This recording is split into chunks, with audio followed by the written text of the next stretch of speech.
I said, but one of the most powerful questions that I got asked as a teenager was always be willing to reevaluate what you think you know to be true.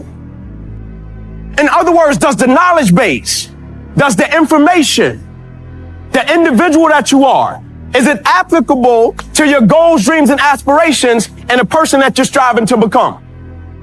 Right? Is the software updated? Because I think we all know, no matter the business, no matter what we do, what's the X factor in life? People. The quote says it. People may forget what we do. People may forget what we say, but people will never forget the way we make them feel. Like we live in a world that's so transactional, right? To where people treat people like they're a transaction and they waste so many experiences, right? One of the most powerful things we can do is value people. Like I gotta tell you, a situation happened with me and my son a few months ago. We were coming home on a Saturday morning from a workout. We were getting off on our exit. In Atlanta, it's storming. We're coming up on a red light. And as we're coming up on a red light, a big 18-wheeler truck pulls up on the side of us. It pushes a lot of water our way. I'm driving a truck and I drive with one hand. And so when it pushes the water our way, my truck does a slight shift. And when it does the slight shift, I think it's just a slight shift. But the truck keeps spinning. And I'm like, oh man, we're in a full-blown hydroplane. And I'm like, God, no. And we're spinning. And we're spinning toward a retainer wall. And my truck is taller than the retainer wall. And we're on a ramp. So I'm like, man, if we hit this retainer wall, then my son is going to flip over into traffic. And so as we're spinning and we're spinning and we're spinning, something hits my spirit and says, Ink, let go of the wheel. I was like, God, I can't do it. I drive with one hand. It's the only control I got. And that's how we do in life, right? When life is asking more of us, when life is telling, let go of the wheel, let go of old situations, let go of old people, we're like, nah, this is the only control I got. Right? We contract, we squeeze. Right? When life is trying to take us to the next level, the quote says it, every next level of our lives demands a new version of us. When life is saying, let go of the wheel, like, nah, this is the only control I got. And we keep spinning.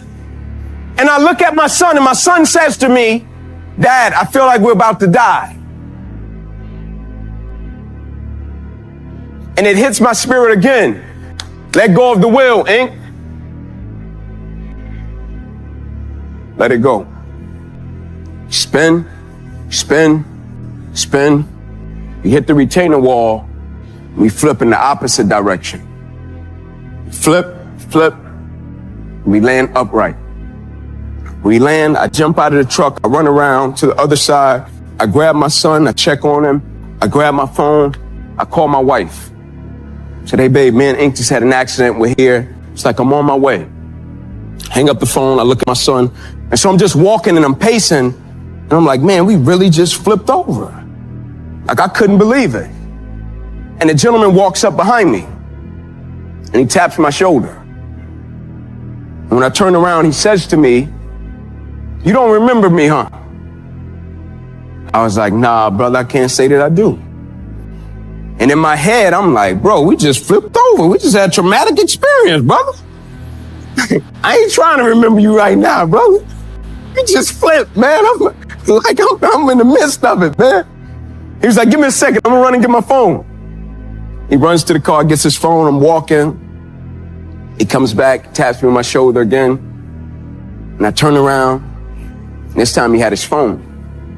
And he puts it right slap dab in my face. Bam. And it's a picture of me and this dude. Talking about cheesing ear to ear like we brothers, smiling. And he was like, last year, man, was the toughest year of my life. And he said, I saw you in the airport.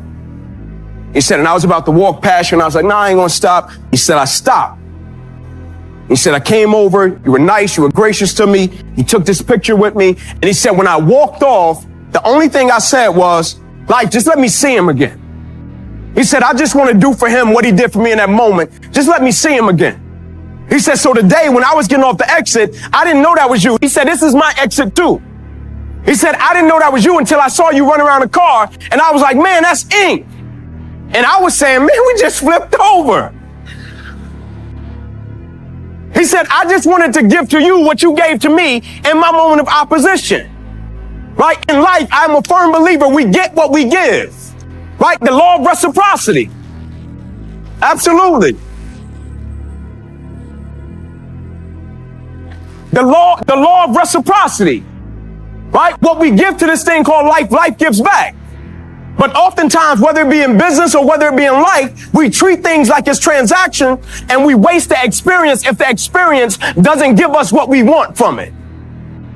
Right? We waste the experience if it doesn't give us what we want from it. Some of the greatest lessons in life comes from moments of rejection, comes from moments of opposition, comes from moments of things not going the way that we want it to go.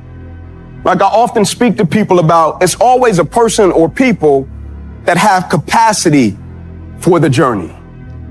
They got capacity for the dream. They got capacity for the goals, the aspirations.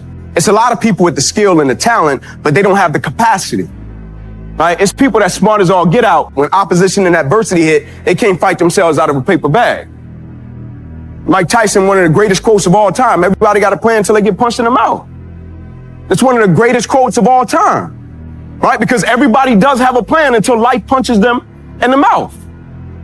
And you got some people that take it, taste the blood, and be like, all right, bro, cool, let's go. There's other people that tuck their tail, go back in the house and say, I didn't know I had to go through that in order to make it happen. And so I often say to people in life, it's not that people don't have what it takes, it's that sometimes they don't realize it's going to take everything you got. Blood, sweat, tears, cuts, scars. People don't burn out and quit because of what they do. People burn out and quit because life makes them forget why they do it. And so when you say to people, be grateful for what it is that you've been commissioned to do, it sounds as if it's cliche, but it's so true when it says it's never about what happens to us. It's about how we respond to it. I stopped viewing sports as just a game a long time ago. I started viewing it the same way I view the stage. It was a platform that I got provided to cultivate a certain level of excellence and greatness. So one day when I was done with the sport, it would be certain things I could extract from it to apply to other areas and aspects of my life to make me somewhat of a decent human being. Right? In other words, when my injury happened, I viewed it as my arm and my hand got paralyzed. My heart didn't. My arm and my hand got paralyzed. My perspective didn't. My arm and my hand got paralyzed. My dedication didn't. My arm and my hand got paralyzed. My commitment level didn't. Like not the shallow stuff, not the stuff that's predicated upon external factors, but the concrete commitment. The commitment that says, can you stay true to what you said you would do long after the mood that you said it in has left? I used to ask guys one question. Can we be committed to the process of what we're doing without being emotionally attached to the results of what we're doing? In other words, if the outcome changes, does it change you? Right? If you don't get what you want from a situation, does it change the thing that you said you wanted to do? Right? If it doesn't turn out in the favor of what you thought it was going to turn out, will it change your ambition, your drive, and your dedication and commitment level to what you said you loved and what you said you wanted to do? Right? Opposition just makes it sweeter. Adversity causes some people to break and other people to break records. The same boiling water that hardens the egg softens the potato. It's not about the circumstance, it's about what we're made out of. I always say to people, man, get some real people in your corner. Right? Like some real people. Like when you got the goal, the dream, and the aspiration, and you start questioning your ability and if you can do it, and you got somebody in the corner saying, bro, you're skilled enough, you're talented enough, you're worthy enough, go get it, go change your family's lineage. Right? We need people like that in our lives, right? Real people that tell us what we can do and what we can accomplish, and we use that as fuel. Real people.